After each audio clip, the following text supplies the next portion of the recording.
ஏகனே போற்றி, இணையாளும் ஈசனை போற்றி, பிராணத்தின் பொருள் வந்து தகப்பன் சுவாமி என்று பெயர் கொண்ட என் குருநாதா போற்றி, ஸ்கந்தாசரணம். இளைஞர்களே, எல்லோரும் சுகமாகவும் சந்தோஷமாகவும் இருக்கிறீடா? கண்டிப்பாக இருப்பீங்க, இருக்கணும்.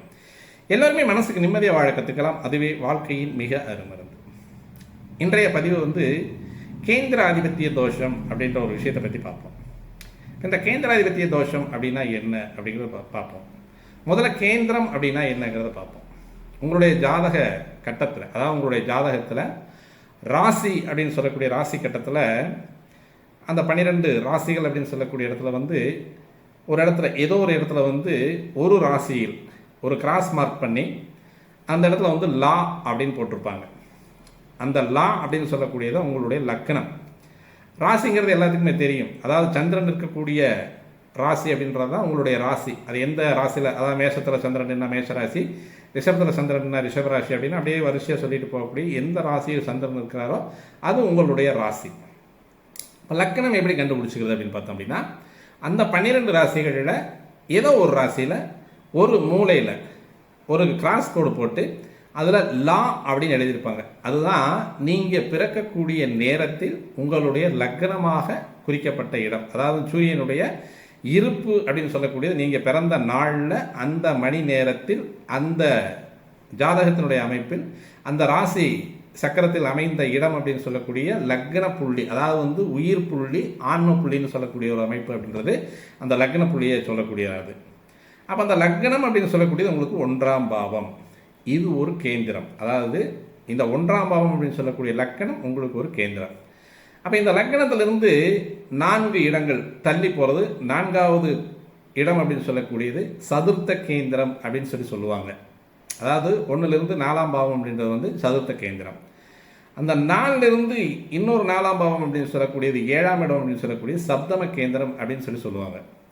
அந்த 7ஆம் இடத்திலிருந்து மீண்டும் ஒரு 4 இடங்கள் தள்ளி போகக்கூடிய ஒரு அமைப்பு 10ஆம் பாவம் அப்படின்னு சொல்லக்கூடியது தசம கேந்திரம் அப்படின்னு சொல்லக்கூடிய பெருங்கேந்திரம் அப்படின்னு சொல்லுவாங்க. இது எப்படி எடுக்கணும் அப்படின்னா, லக்கணம் 1, லக்கணத்திலிருந்து லக்கணம் 1, 2, 3, 4 அப்படிங்கிறது வந்து ஒரு கேந்திரம். இது வந்து சதுர்த்த கேந்திரம் அப்படின்னு சொல்லுவாங்க.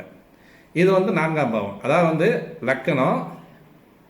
லக்கணன்றது வந்து 1, 2, 3, 4. இந்த 4ஆம் பாவம் அப்படின்றது வந்து ஒரு கேந்திரம். அதாவது வந்து லக்கணம் ஒரு கேந்திரம், 4ஆம் பாவம் ஒரு கேந்திரம். இது வந்து இந்த 4ஆம் பாவம்ன்றது வந்து சதுர்த்த கேந்திரமாக சொல்லுவாங்க. அடுத்து அந்த 4ஆம் பாவத்திலிருந்து 4ஆம் இடம் அப்படின்னு சொல்லக்கூடிய 7ஆம் பாவம் சப்தம கேந்திரம் அப்படின்னு சொல்லுவாங்க. 4, 5, 6, 7. இந்த 7ஆம் பாவம் அப்படின்னு சொல்லக்கூடியது ஒரு கேந்திரம். அது வந்து சப்தம கேந்திரம் 7ஆம் பாவம். அப்போ அந்த 7ஆம் பாவத்திலிருந்து 4 இடங்கள் தள்ளக்கூடியது அப்படின்றது வந்து 7, 8, 9, 10 அப்படின்னு சொல்லக்கூடியது. அந்த 10ஆம் பாவம் அப்படின்றது வந்து தசம கேந்திரம் அப்படின்னு சொல்லக்கூடிய பெருங்கேந்திரம். அது வந்து 10ஆம் பாவம். அதற்கடுத்து 4 அப்படின்னா லக்னம் வந்துடும். அதாவது வந்து 10, 11, 12, 1 அந்த 1ஆம் பாவம்ன்றது வந்து லக்னமாக வந்துடும். அப்போது 1, 4, 7, 10 அப்படின்னு சொல்லக்கூடிய இடங்கள் வந்து கேந்திரம் அப்படின்னு சொல்லக்கூடிய ஒரு அமைப்பு. இது ஒரு ஜாதகத்திற்கு ஒரு பெரிய தூண்கள் போல. அதாவது அந்த ஒரு கட்டடத்துக்கு வந்து 4 தூண்கள் இருக்குது பார்த்தீங்களா, அது மாதிரி அந்த ஜாதகருடைய அமைப்பை சொல்லக்கூடியது. வாழ்க்கையினுடைய அதாவது வந்து கால்வாசி ஒரு வயது காலம் அப்படின்னு சொல்லக்கூடிய ஒரு 25 வருஷத்தை வந்து 4ஆம் பாவத்துக்குள்ளே சொல்லும். 4ஆம் பாவத்திலிருந்து 7ஆம் பாவம் வரைக்கும் அவருடைய அடுத்த 25 வருஷம் அப்படின்றது, அடுத்த 50 வருடங்களுக்கு அவருடைய பலன்கள் எப்படிங்கிறத வந்து 4லிருந்து 7 வரைக்கும் சொல்லும். 7லிருந்து 10 வரைக்கும் அப்படின்றது வந்து ஒரு 75 வயசு வரைக்கும் அந்த ஜாதகருடைய நிலைப்பாடு என்ன அப்படிங்கிறது அந்த 7லிருந்து 10ஆம் இடம் அப்படின்றது வரைக்கும் சொல்லும். 10ஆம் இடத்துலேருந்து கடைசியாக லக்னம் வரைக்கும் வரக்கூடிய அமைப்பு அப்படின்றது வந்து 75லிருந்து 100 வயசு வரைக்கும் அப்படின்றது வந்து இந்த ஜாதகம் சொல்லக்கூடிய இந்த கேந்திரங்கள் சொல்லக்கூடிய பலன்கள். அப்போ இந்த கேந்திரங்களில் ஆதிபத்திய தோஷம் அப்படின்றது என்ன அப்படின்றத பார்க்கணும். முதல்ல ஆதிபத்தியம் அப்படின்னா என்ன? அதாவது ஒரு பாவம் அப்படின்றது ஆதிபத்தியம், லக்னம் அப்படின்றது ஒரு ஆதிபத்தியம், 2ஆம் பாவம் அப்படின்றது வந்து ஒரு ஆதிபத்தியம், 3ஆம் பாவம் அப்படின்றது வந்து ஒரு ஆதிபத்தியம். லக்னத்திலிருந்து லக்னம் ஒரு ஆதிபத்தியம், லக்னத்துக்கு 2ஆம் இடம் அப்படின்னு சொல்லக்கூடிய 2வது ராசி இருக்குது பார்த்தீங்களா, அது ஒரு ஆதிபத்தியம்.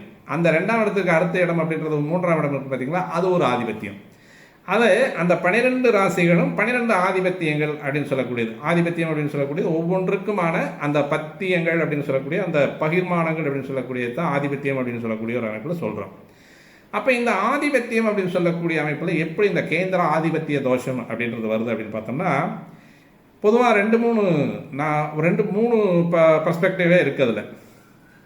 அதாவது 1ஆம் இடம் லக்ன கேந்திரம், 4ஆம் இடம் சதுர்த்த கேந்திரம், 7ஆம் இடம் சப்தம கேந்திரம், 10ஆம் இடம் தசம கேந்திரம்.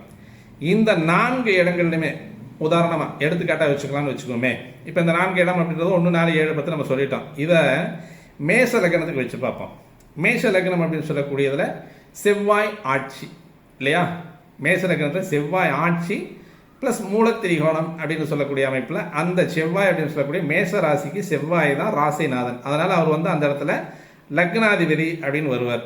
அப்போ அந்த லக்னாதிபதி அப்படின்னு சொல்லக்கூடிய அமைப்பில் அந்த கேந்திரத்திற்கு அவர் சொந்தமானவர். அதற்கடுத்து மேஷ லக்னத்துக்கு 4ஆம் இடம் அப்படின்னு சொல்லக்கூடியது கடகராசி. இப்போ கடகராசி தான் வந்து மேஷ லக்னத்துக்கு சதுர்த்த கேந்திரம் அப்படின்னு சொல்லக்கூடிய 4ஆம் இடம். அந்த 4ஆம் இடத்திற்கு ஆட்சி கிரகம் அப்படின்றது யாருன்னு பார்த்தோம்னா சந்திரன். அதற்கடுத்து அந்த 4ஆம் இடத்திற்கு 4ஆம் இடம் அப்படின்னு சொல்லக்கூடிய 7ஆம் இடம் அப்படின்னு சொல்லக்கூடிய துலா ராசி வரும். அந்த துலாம் ராசி அப்படின்னு சொல்லக்கூடிய 7ஆம் இடத்திற்கு சொந்த கிரகம் அப்படின்னு சொல்லக்கூடியது வந்து சுக்கிரன். அந்த இடத்துல வந்து அவர் ஆட்சி ப்ளஸ் மூலத்திரிகோணம் அப்படின்னு சொல்லக்கூடிய அமைப்பில் வந்து 7ஆம் இடத்துல வந்து மேஷ லக்னத்துக்கு 7ஆம் இடத்துக்கு 7ஆம் இடத்ததிபதினு சொல்லக்கூடியவர் வந்து சுக்கிரன் தான் ஆட்சி அதிபதி ப்ளஸ் மூலத்திரிகோணாதிபதி அப்படின்னு சொல்லக்கூடிய ஒரு அமைப்பு. அந்த 7ஆம் இடம் அப்படின்னு சொல்லக்கூடிய துலாம் ராசிக்கு 4ஆம் இடம் அப்படின்னு சொல்லக்கூடிய 10வது ராசி அப்படின்னு சொல்லக்கூடிய மகர ராசி வருது பார்த்தீங்களா? அதான் தசம கேந்திரம் அப்படின்னு சொல்லக்கூடியது. அந்த தசம கேந்திரத்திற்கு மகர வீட்டுக்கு சொந்தக்காரர் கிரகம் அப்படின்னு சொந்த கிரகம் அப்படின்னு பார்த்தோம்னா சனி. அந்த இடத்துல ஆட்சி மட்டும் அவருக்கு. அந்த 10ஆம் இடத்திற்கான சனி அப்படின்றது வந்து அந்த ஆட்சி, அந்த வீட்டிற்கானவர், அந்த வீட்டிற்கு அதிபதி அப்படின்னு சொல்லக்கூடிய 10ஆம் வீட்டிற்கு அதிபதி வந்து சனி. அப்போ இந்த மேஷ லக்னத்தை பொறுத்த வரைக்கும் பார்த்தோம்னா 4 கேந்திரங்கள் எடுத்துட்டோம். அந்த 4 கேந்திரங்களில் முதல் கேந்திரம் அப்படின்னு சொல்லக்கூடிய லக்னத்திற்கு செவ்வாய் ராசிநாதன், 4ஆம் இடம் அப்படின்னு சொல்லக்கூடிய கடகத்திற்கு வந்து சந்திரன் ஆட்சிநாதன், 7ஆம் இடம் அப்படின்னு சொல்லக்கூடிய சப்தம கேந்திரத்திற்கு சுக்கிரன் ஆட்சிநாதன், 10ஆம் இடம் அப்படின்னு சொல்லக்கூடிய மகரத்திற்கு சனி ஆட்சிநாதன். இப்போ இந்த 4 கிரகங்களுடைய அமைப்பும் இந்த 4 கேந்திரங்களுடைய அமைப்பும் தெளிவாக இப்போ விளங்கியிருக்குன்னு நினைக்கிறேன். இப்போ இந்த கேந்திராதிபத்திய தோஷம் அப்படின்னா என்ன அப்படின்னு சொல்கிறாங்க அப்படின்னா, ஃபர்ஸ்ட் பர்ஸ்பெக்டிவ் என்ன அப்படின்னு பார்த்தோம் அப்படின்னா, இந்தந்த கிரகங்கள் செவ்வாய் மேச வீட்டிலே இருக்கிறது, சந்திரன் வந்து கடக வீட்டிலே இருக்கிறது, சுக்கிரன் வந்து துலாம் வீட்டிலே இருக்கிறது, சனி வந்து மகர வீட்டிலே இருக்கிறது. இப்போ இந்த 4 வீட்டில் 4 கிரகங்கள் இருக்கக்கூடியது இது வந்து கேந்திராதிபத்திய தோஷம் அப்படின்னு சொல்லுவாங்க. ஆக்சுவலாக 4 கிரகமும் 4 ராசியில் அப்படியே நிற்காது, எங்கேயோ பக்கம் போயிருக்கும், வேறு இடங்களில் போயிருக்கும். ஏதோ ஒரு கிரகம், இப்போ செவ்வாய் மட்டும் இருக்குன்னு வச்சுக்கோமே, மேசராசியில் வந்து செவ்வாய் மட்டும் இருக்குது, மீதி கடகத்திலேயோ துலாத்திலேயோ மகரத்திலேயோ வேறு கிரகங்கள் இருக்குது அப்படின்னா, இப்போ இந்த மேசம் அப்படின்னு சொல்லக்கூடிய அந்த ராசியில் செவ்வாய் ஆட்சியாக நிற்பது அப்படின்றது வந்து ஒரு கேந்திராதிபத்திய தோஷம் அப்படின்னு சொல்கிறாங்க. அது வந்து கேந்திராதிபத்திய தோஷம் அல்ல. அதாவது மேஷம், கடகம், துலாம், மகரம் இந்த 4 வீட்டுக்கான கிரகங்கள் அந்தந்த இடத்துலையே ஆட்சி பெற்று நின்றால், அதாவது வந்து 2 கேந்திரங்களில் 2 கிரகங்கள் இருக்குன்னு வச்சுக்கோமே. உதாரணமாக கடகத்தில் வந்து சந்திரன் ஆட்சியாக இருக்கார், மகரத்தில் வந்து சனி ஆட்சியாக இருக்காருன்னா இதுவும் ஒரு கேந்திராதிபத்திய தோஷம். அதாவது வந்து அந்தந்த கேந்திரங்களுக்கு சொந்த கிரகங்கள் அப்படின்றது வந்து அதே இடங்களில் ஆட்சி பெற்று நிற்கக்கூடியது வந்து கேந்திராதிபத்திய தோஷம் அப்படின்றது ஒரு சாராருடைய கருத்து. இது வந்து உண்மையான இல்லை, அது அந்த மாதிரி இல்லை. அந்தந்த இடத்துல இருக்கக்கூடிய 1, 4, 7, 10 கிரகங்கள் அந்தந்த இடத்துல ஆட்சி தன்மையில் இருக்கிறார்கள் அப்படின்றத மட்டும்தான் அது வந்து அந்த இடத்துல எடுத்துக்கணும்.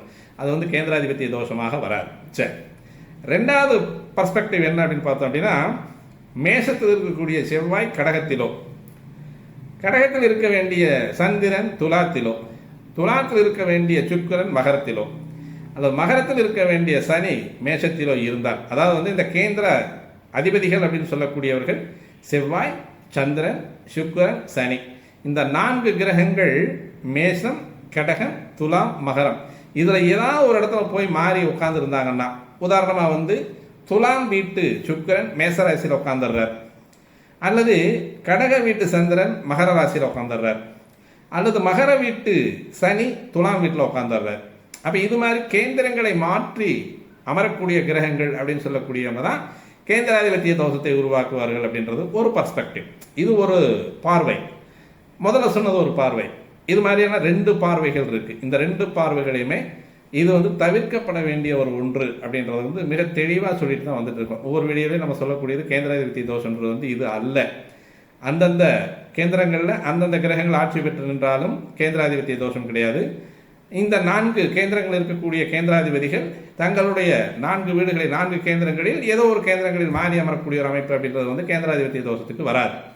பின்ன எதுதான் கேந்திராதிபத்திய தோஷம் அப்படின்னு சொல்றீங்க அப்படின்னு பார்த்தோம் அப்படின்னா, பொதுவாக ஒரே கிரகம் 2 கேந்திரங்களை கொண்ட வீடுகளை கொண்ட கிரகமாக இருக்கக்கூடிய ஒரு அமைப்பு.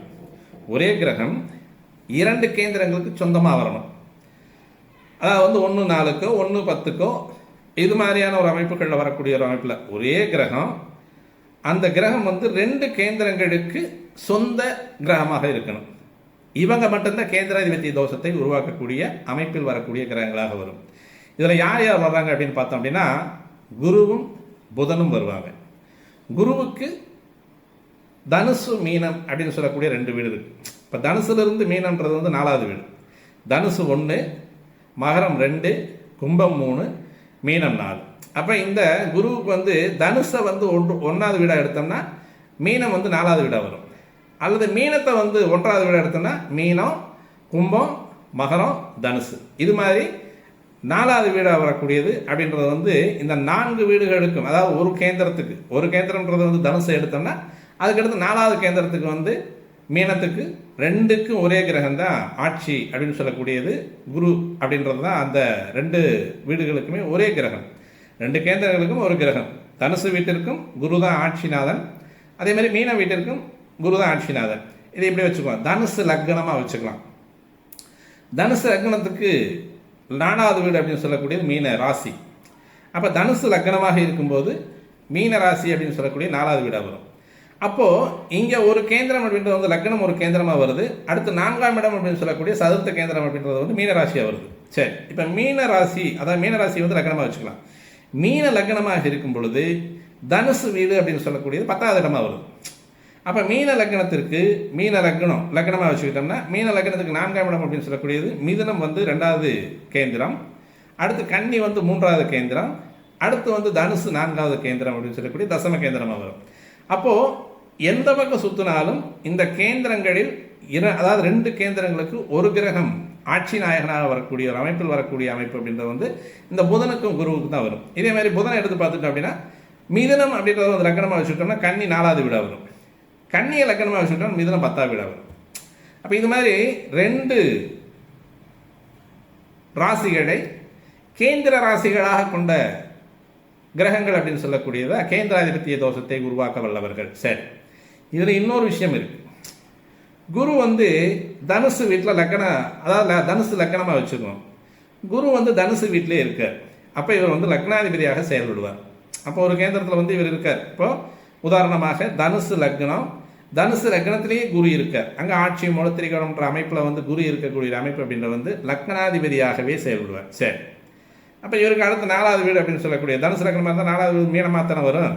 அப்போ மீனத்தில் இருக்கக்கூடிய குரு அப்படின்னு சொல்லக்கூடியவர் அப்போ அந்த இடத்துல வந்து கேந்திராதிபத்திய தோஷத்தை கொடுப்பாரா? அதாவது ஒரு கேந்திரத்தில் இருக்கக்கூடிய கிரகம் அடுத்த கேந்திரத்தில், அதாவது ஒரு கேந்திரத்திற்கு சொந்த கிரகம் அடுத்த கேந்திரத்தில் உட்காந்தா கேந்திராதிபத்திய தோஷத்தை தருவாரானா, இந்த குரு தனுசு லக்னமாக இருக்கக்கூடிய ஒரு அமைப்பில் 4வது வீடு அப்படின்னு சொல்லக்கூடிய மீனராசியில் உட்கார்ந்தாலும் அது கேந்திராதிபத்திய தோஷத்தை தரார். ஏன்னா அவர் 4க்குடையவர், சுகாதிபதி அப்படின்னு சொல்லக்கூடிய சுகஸ்தானாதிபதி அப்படின்னு சொல்லக்கூடிய அமைப்பில் அங்கே போய் உட்காந்துருவார். அப்போ தனுசு லக்னமாக இருக்கக்கூடிய குருவனுடைய வீட்டுக்கு லக்னாதிபதியாக குரு அமரக்கூடியவரும் அந்த இடத்துல லக்னாதிபதியாக உட்கார்ந்தாருன்னா குரு லக்னாதிபதி. 4ஆம் இடம் அப்படின்னு சொல்லக்கூடிய மீனராசியில் உட்கார்ந்தாருன்னா 4க்குடையவர் சுகஸ்தானாதிபதி அப்படின்னு சொல்லுவோம். இவர் போயிட்டு என்ன பண்ணுறாரு அப்படின்னா இன்னொரு வீடாகிய 7ஆம் வீடு அப்படின்னு சொல்லக்கூடிய புதனுடைய வீட்டில் உட்கார்ற பாருங்க, அங்கே தான் பஞ்சாயத்து கொண்டு வருவார். அதுதான் கேந்திராதிபத்திய தோஷம் அப்படின்றது வந்து 2 கேந்திரங்களுக்கு சொந்த கிரகம் அப்படின்றது இன்னொரு கேந்திரம் அப்படின்னு சொல்லக்கூடிய 3வது கேந்திரம் அப்படின்னு சொல்லக்கூடிய சப்தம கேந்திரம் அப்படின்னு சொல்லக்கூடிய மிதுன ராசியில் போய் உட்கார்ந்தாருன்னா தனுசு லக்னம் மீன ராசி அப்படின்னு சொல்லக்கூடிய சதுர்த்த கேந்திரத்திற்கு சொந்த கிரகம் அப்படின்னு சொல்லக்கூடிய குரு போயிட்டு அப்படியே மெதுவாக 7ஆம் வீடு அப்படின்னு சொல்லக்கூடிய மிதுன ராசியில் உட்கார்ந்தாருனா தான் கேந்திராதிபத்திய தோஷத்தை உருவாக்குவார். அதுவே அந்த மிதுனத்தில் உட்கார்ந்துருக்கக்கூடிய குருவோ அல்லது கன்னியில் உட்கார்ந்துருக்கக்கூடிய குருவோ இங்கே 10ஆம் இடம் அப்படின்னு சொல்லக்கூடிய தனுசு லக்னத்துக்கு 10ஆம் இடத்துல இருக்கக்கூடிய கன்னி வீடு அப்படின்னு சொல்லக்கூடிய இடத்துல குரு உட்கார்ந்தாலும் அது கேந்திராதிபத்திய தோஷத்தை கொடுக்கும். இதுதான் முழுமையாக கேந்திராதிபத்திய தோஷம் அப்படின்னு சொல்லக்கூடிய அந்த கேந்திராதிபத்திய தோஷத்திற்கு முழு உதாரணமாக வரக்கூடிய ஒரு அமைப்பு. அதுக்கு ஒரு ஜாதகத்தை நான் தந்துடுறேன். எப்பவுமே எக்ஸாம்பிளோட பார்த்தா தான் உங்களுக்கும் புரியும். அப்போது தனுசு லக்னமாக இருக்கக்கூடியது, தனுசு லக்னத்திற்கு 4 குருவே, தனுசு லக்னாதிபதியும் குருவே. இந்த குரு 7ஆம் இடம் அப்படின்னு சொல்லக்கூடிய மிதுன ராசியில் போய் உட்காந்தாலும் 10ஆம் இடம் அப்படின்னு சொல்லக்கூடிய கன்னி ராசியில் உட்காந்தாலும் அது வந்து கேந்திராதிபத்திய தோஷத்தை உருவாக்குகிறது. அடுத்து புதனுக்கு வருவோம். இங்கே புதனுடைய ஆட்சி மூலத்திரிகோணம் உச்சம் அப்படின்றது வந்து கன்னிராசி எடுத்துக்கலாம். கன்னிராசிலேயே புதன் உட்காந்துருக்கார், அவர் லக்னாதிபதி. அல்லது மிதுன ராசியில் உட்காந்துருக்கார், அவர் கர்மஸ்தானாதிபதி அப்படின்னு சொல்லக்கூடிய அமைப்பில் உட்காந்துருக்கார். அந்த இடத்துக்கான ஆட்சியான கிரகம் அந்த இடத்துல உட்காந்துருக்கு. அப்போ 10 கூடையும் 10லேயே உட்காந்துருக்காரு. அப்போ கர்மஸ்தானாதிபதிங்கிற அந்தஸ்தில் அவர் அந்த இடத்துல உட்காந்துருக்காரு. அதனால் கர்மஸ்தானாதிபதி அப்படின்னு சொல்லக்கூடிய 10ஆம் இடத்ததிபதியாக எடுத்துக்கலாம். கன்னி லக்னத்துக்கு நான் சொல்லிட்டு இருக்கேன். கன்னி லக்னத்துக்கு லக்னத்தில் உட்காந்துருக்கக்கூடிய புதன் அப்படின்னு சொல்லக்கூடியவர் அங்கே லக்னாதிபதியாக செயல்படுவார்.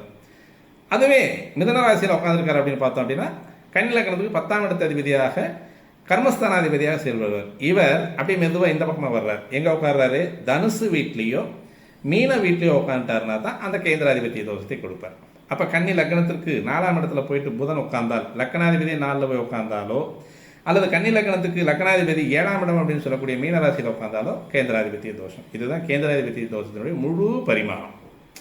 இதுதான் நம்ம வந்து தெளிவாக புரிஞ்சுக்கணும் அப்படின்றது. அதை வந்து மற்ற விஷயங்களையெல்லாம் நம்ம விட்டுட்டோம் அப்படின்னா இந்த கேந்திராதிபத்திய தோஷத்திற்கான முழுமையான அந்த டெஃபினேஷன் அப்படின்னு சொல்லக்கூடியது, முழுமையான வரையறை அப்படின்னு சொல்லக்கூடியது இந்த 2 உபயராசிகளுக்கான, அதாவது 4 உபயராசிகளுக்கான கிரகங்கள் தத்தம் உபயராசிகள் உட்காந்துட்டாங்கன்னா அது கேந்திராதிபத்திய தோஷத்தை தராது. அந்த உபயராசியை விட்டு அடுத்த புதனுடைய வீட்டில் குருவோ, குருவனுடைய வீட்டில் புதனை போய் உட்காந்தாங்கன்னா தான் அது வந்து தனுசு, மீனம், மிதுனம், கன்னி இந்த 4 லக்னங்களுக்கு இந்த லக்னாதிபதிகள் போயிட்டு, கன்னி லக்னமாக இருந்ததுன்னா புதன் போயிட்டு தனுசுரையும் மீனத்திலையும் உட்கார்றது வந்து கேந்திராதிபத்திய தோஷத்தை தரும். மீன லக்னமாக இருந்தது அப்படின்னா குரு போயிட்டு மிதனத்திலேயே கண்ணியில் உட்காந்தாருன்னா அது கேந்திராதிபத்திய தோஷத்தை தரக்கூடிய ஒரு அமைப்பு. சரி, இதுக்கு வந்து உதாரண ஜாதகமாக நான் ஒரு ஜாதகத்தையும் தர்றேன். அந்த உதாரண ஜாதகத்தை நீங்கள் பார்த்துக்குங்க. இந்த ஜாதகர் பிறந்த தேதி வந்து 27/12/1989. நேரம் வந்து பிறந்த நேரம் வந்து 12:37 மத்தியான நேரத்தில் 12:37 பிஎம்மில் பிறந்திருக்காங்க. பிறந்த தேதி வந்து 27/12/1989. பிறந்த நேரம் வந்து 12:37 பிஎம். பிறந்த ஊர் வந்து சென்னை. இவங்களுக்கு லக்னமாக வரக்கூடியது அப்படின்றது வந்து மீன லக்னமாக வருது. லக்னம்ன்றது வந்து மீன லக்னம். லக்னாதிபதி குரு எங்கே உட்காந்துருக்காரு அப்படின்னா மிதுன ராசியில் போய் உட்காந்துருக்காரு.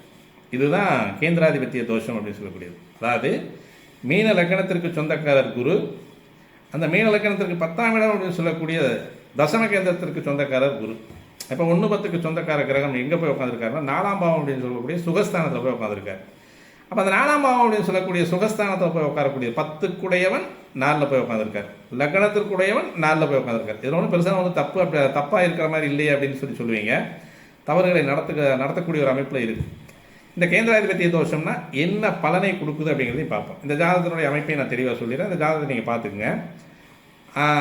மீன லக்னம், லக்னத்தையே மாந்தி 4ஆம் இடத்துல குரு, மற்ற 2 ராசிகளில் எந்த கிரகம் கிடையாது. 5ஆம் இடத்துல கேது. 6, 7, 8 வந்து முழுமையாக வந்து வெறும் ராசிகள் தான் இருக்குது. 9ஆம் இடம் அப்படின்றதுல வந்து செவ்வாய் இருக்குது. 10ல் வந்து சந்திரன், சூரியன், சனி 3 கிரகங்கள் இருக்குது. அதாவது 10ஆம் பாவம் அப்படின்னு சொல்லக்கூடிய இடத்துல வந்து 3 கிரகங்கள் சந்திரன், சூரியன், சனி இருக்குது. 11ஆம் பாவம் அப்படின்னு சொல்லக்கூடியதில் வந்து புதன், சுக்கிரன், ராகு. அதாவது வந்து 11ஆம் இடத்துல வந்து 4, 7 குடையன் 11ல், 3, 8 குடையன் 11ல், ராகு 11ல். அதேமாதிரி 5 குடையன் 10ல், 6 குடையன் 10ல், 11, 12 குடையன் 10ல். அதேமாதிரி 9 குடையன் 9ல். லக்னாதிபதியும் 10 குடையன் போயிட்டு 4ல் உட்காந்துருக்காரு. கேது வந்து 5ஆம் இடத்துல உட்காந்துருக்காரு. இதுதான் அந்த ஜாதகத்தினுடைய அமைப்பு. சரி, இப்போ இந்த கேந்திராதிபத்திய தோஷத்தில் குரு உட்காந்துருக்காரு. அப்போ அந்த குரு தசையில பிரச்சனை கொடுப்பாரா? அல்லது இந்த குருவனுடைய பாவக ரீதி, அதாவது நம்ம என்ன சொல்லியிருக்கோம், ஆதிபத்திய தோஷம் அப்படின்னு தான் சொல்கிறோம். அதே வந்து கேந்திராதிபத்திய தோஷம் தான் சொல்கிறோம். அப்போ இந்த 1, 4, 7, 10க்குள்ளே இருக்கக்கூடிய அமைப்பில் இருக்கக்கூடிய பலனை தான் அவர் தர்றதுக்கு மறுக்க வேண்டிய ஒரு அமைப்பு. அப்போ இந்த 1ஆம் பாவத்தில் புதன் இருந்தாலோ, மீன லக்னமாக இருக்குது, 1ஆம் பாவத்தில் புதன் இருந்ததுன்னா அந்த 4 7 அந்த பாவக ரீதியாக வரக்கூடிய சுப பலன்களை தர மறுப்பார் அவர். அவ்வளோ வேற ஒன்றும் கிடையாது. அதே மாதிரி இந்த புதன் மீன லக்னமாக இருக்குது, இந்த புதன் 10ஆம் இடம் அப்படின்னு சொல்லக்கூடிய இடத்துல போயிட்டு தனுசு ராசியில் உட்கார்ந்துருந்தாலும் அந்த 4 7 பலன்களை தர மறுப்பார். அல்லது தான் அமர்ந்த இடம் அப்படின்னு சொல்லக்கூடிய 10ஆம் பாவத்தினுடைய அந்த பாவக ரீதியாக வரக்கூடிய நல்ல பலன்களை கெடுத்து விடுவார். இதுதான் அந்த கேந்திராதிபத்திய தோஷத்தினுடைய அமைப்பு. சரி சார், இப்போ 1 4 7 10 அப்படின்னு சொல்லக்கூடிய இடத்துல இப்போ இந்த மீன லக்னத்திற்கு 4ல் போய் குரு உட்காந்துருக்கார், குரு தசையே வரல. அப்ப என்ன பலன்கள் நடக்கும்? இப்போ நம்ம என்ன சொல்லியிருக்கோம், இந்த கிரகங்கள் மாறி உட்காரும் பொழுது அந்த ஆதிபத்திய தோஷம் அப்படின்னு சொல்லக்கூடியது, இந்த கேந்திராதிபத்தியம் சொல்லக்கூடியது 4. இப்போ மீன லக்னம் பார்த்துட்டோம், மீன லக்னத்துக்கு 4ல் போய் குரு உட்காந்துட்டாரு, புதன் 11 உட்காந்துருக்காரு. இப்போ அந்த 4ஆம் இடம் அப்படின்னு சொல்லக்கூடியதுக்கு இந்த 1 10 கிரகம் போய் 4ல் போய் உட்காந்துருச்சு. அப்போ இந்த 1 10 அப்படின்னு சொல்லக்கூடிய லக்னத்திற்கான ஒரு பாவக பலனையும் 10ஆம் இடத்திற்கான பாவக பலனையும் அவர் தர மறுப்பார் அப்படின்னு சொல்லக்கூடியது கேந்திராதிபத்திய தோஷத்தினுடைய அந்த முழு வரையறை.